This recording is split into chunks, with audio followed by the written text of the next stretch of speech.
Hello, friends, welcome back. Grammar is the backbone of any language, and English is no exception. Today, we will plunge into the world of article, exploring its key components, importance, and application. We will cover the essentials to help you grasp and master English grammar. Hello കൂട്ടുകാരെ, വീണ്ടും സ്വാഗതം. ഏത് ഭാഷയുടെയും നട്ടെല്ലാണ് വ്യാകരണം. ഇംഗ്ലീഷും അതിൽ നിന്ന് വ്യത്യസ്തമല്ല.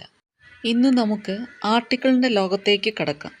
അതിൻ്റെ പ്രധാന ഘടകങ്ങൾ, പ്രാധാന്യം, പ്രയോഗങ്ങൾ എന്നിവ ചർച്ച ചെയ്യാം. ഇംഗ്ലീഷ് വ്യാകരണം മനസ്സിലാക്കാനും അതിൽ പ്രാവീണ്യം നേടാനും ആവശ്യമായ കാര്യങ്ങൾ ഇതിൽ ഉൾപ്പെടുത്തിയിരിക്കുന്നു. In English grammar, articles play a crucial role in modifying nouns and phrases. In this class, we will explore the types of articles, their usage, and examples to help you understand and apply them correctly in your writing and speaking. English വ്യാകരണത്തിൽ നാമങ്ങളും ശൈലികളും പരിഷ്കരിക്കുന്നതിൽ articles നിർണായകമായ പങ്കുവഹിക്കുന്നു. ഈ ക്ലാസ്സിൽ article എന്താണ്, ആർട്ടിക്കിളിൻ്റെ വിവിധ തരങ്ങൾ ഏതെല്ലാം, അവയുടെ ഉപയോഗങ്ങൾ, ഉദാഹരണങ്ങൾ എന്നിവയെക്കുറിച്ച് മനസ്സിലാക്കുന്നതിനും നിങ്ങളുടെ സംസാരത്തിലും എഴുത്തിലും ശരിയായി പ്രയോഗിക്കുന്നതിനും പ്രാപ്തമാക്കുന്നതിനു വേണ്ടി ചർച്ച ചെയ്യാം. What is an article? An article is a small word that comes before a noun to specify whether the noun is general or specific. The articles are of two types. They are indefinite article and definite article. They are a, an, and the. ഒരു നാമത്തിന് മുമ്പായി വരുന്ന പൊതുവായതാണോ അതോ നിർദ്ദിഷ്ടമായതാണോ എന്ന് വ്യക്തമാക്കുന്ന ഒരു ചെറിയ പദമാണ് ആർട്ടിക്കിൾ. ആർട്ടിക്കിൾസ് രണ്ട് വിധത്തിലുണ്ട്. അവയാണ് ഇൻഡെഫിനിറ്റ് ആർട്ടിക്കിൾ, ഡെഫിനിറ്റ് ആർട്ടിക്കിൾ. അവ എ, ആൻ, ദ എന്നിവയാണ്. The first one is the indefinite article. The indefinite article identifies a single but not specific or general person or thing. A and an are the indefinite articles. A and an denotes anyone. They are used before the single countable noun. പൊതുവായതോ നിർദ്ദിഷ്ടമല്ലാത്തതോ ആയ ഏക വ്യക്തിയെയോ വസ്തുവിനെയോ സൂചിപ്പിക്കുന്നതാണ് indefinite article. A, an എന്നിവയാണ് indefinite article. അവയ്ക്ക് ഏതെങ്കിലും ഒന്ന് എന്ന ആശയമാണ് ഉള്ളത്. മാത്രമല്ല, എണ്ണാൻ കഴിയുന്ന നാമങ്ങൾക്ക് മുമ്പായാണ് എ അല്ലെങ്കിൽ ആൻ എന്ന ആർട്ടിക്കിൾ ഉപയോഗിക്കുന്നത്. Example: a boy, a tiger, an apple, a king, an ox, etc. Now let us find where a is used. A is used before words that start with a consonant sound of a singular and non-specific noun. It is selected based on the sound of the first letter, not the letter itself. വ്യഞ്ജനാക്ഷരത്തിൽ ആരംഭിക്കുന്ന ഏകവചന നാമത്തിലുള്ള വാക്കുകളുടെ മുമ്പിൽ A ഉപയോഗിക്കുന്നു. ആദ്യത്തെ അക്ഷരത്തെ അടിസ്ഥാനമാക്കിയല്ല, ആദ്യത്തെ അക്ഷരത്തിൻ്റെ ശബ്ദത്തെ അടിസ്ഥാനമാക്കിയാണ് ഇത് തിരഞ്ഞെടുക്കുന്നത്. Look at the examples. A pen, A house, A flower, A lion, A peacock, A watch. But we use a before words like university, European, uniform, unicorn, etc. Since these words are pronounced with a U sound, which is a consonant sound.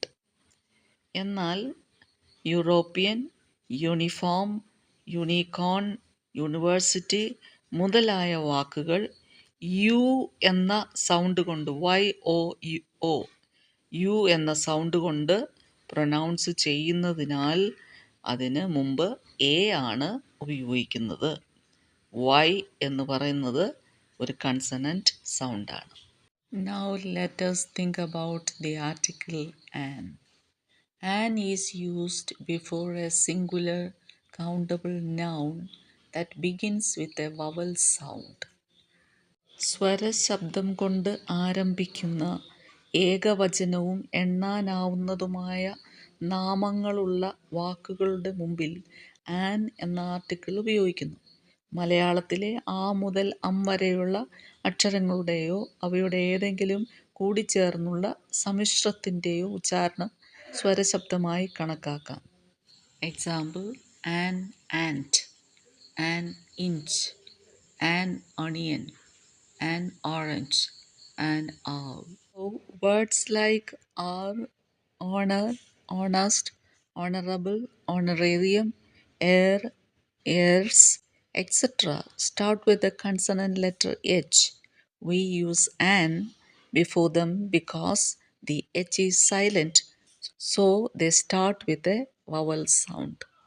Our, honor, honest, honorable, honorarium, air മുതലായ വാക്കുകളിൽ വ്യഞ്ജനാക്ഷരമായ എച്ചിലാണ് ആരംഭിക്കുന്നതെങ്കിലും H ഉച്ചരിക്കാതെ സ്വരശബ്ദത്തിലാണ് തുടങ്ങുന്നത്. അതിനാൽ indefinite ആർട്ടിക്കിളായ an ആണ് ആ വാക്കുകൾക്ക് മുമ്പിൽ ഉപയോഗിക്കുന്നത്. The following are the rules for the use of the indefinite articles. 1. The articles are used before the singular countable nouns. ഏകവചനത്തിലുള്ളതും എണ്ണാവുന്നതുമായ നൗണിന് മുന്നിൽ ആർട്ടിക്കിൾസ് ഉപയോഗിക്കണം. Example: this is a ripe mango, this is a broken chair, he ate an apple, she bought a car, a strange thing happened to me yesterday.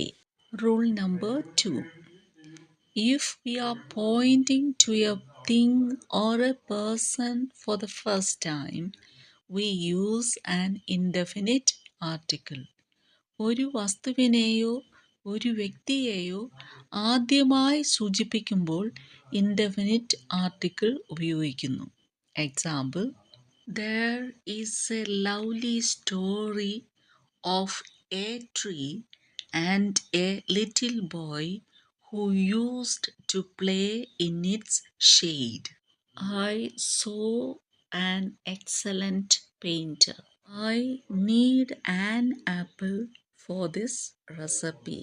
We met a new teacher today. Rule number 3. We use an indefinite article when referring to a noun of a thing or a person from a group. ഏതെങ്കിലും വ്യക്തികളുടെയോ വസ്തുക്കളുടെയോ കൂട്ടത്തിൽ നിന്നൊരു നാമം ഉദാഹരണ നാമമായി വരുമ്പോൾ indefinite article ഉപയോഗിക്കുന്നു. Example: I need to grab a key from the bunch. This means I need to take a specific key from a collection of keys. ഒരു താക്കോൽ കൂട്ടത്തിൽ നിന്ന് ഒരു പ്രത്യേക കീ എനിക്കെടുക്കണം എന്നാണ് ഇതിൻ്റെ അർത്ഥം. A goat has horns. I saw a tall girl among them. Rule 4. An indefinite article is used before the noun of some numbers and quantity. ഒരു സംഖ്യയോ അളവോ കാണിക്കുമ്പോൾ ഇൻഡെഫിനിറ്റ് ആർട്ടിക്കിൾ ഉപയോഗിക്കുന്നു. Example: Sam bought a kilo of rice. $100 was stolen from the bank. The speed limit is 60 km an hour. They drove for 1,000 miles. A few people attend the meeting. Rule number 5.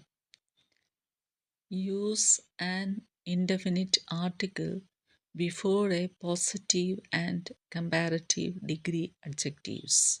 Positive and comparative degree adjectives indefinite article ഉപയോഗിക്കും. Example: This is a big house, but that is a bigger house. James is a tall boy, but Steve is a taller boy. I think our discussion of this topic has been valuable, and I hope you have found it useful. Until we meet again, goodbye. Thank you for watching.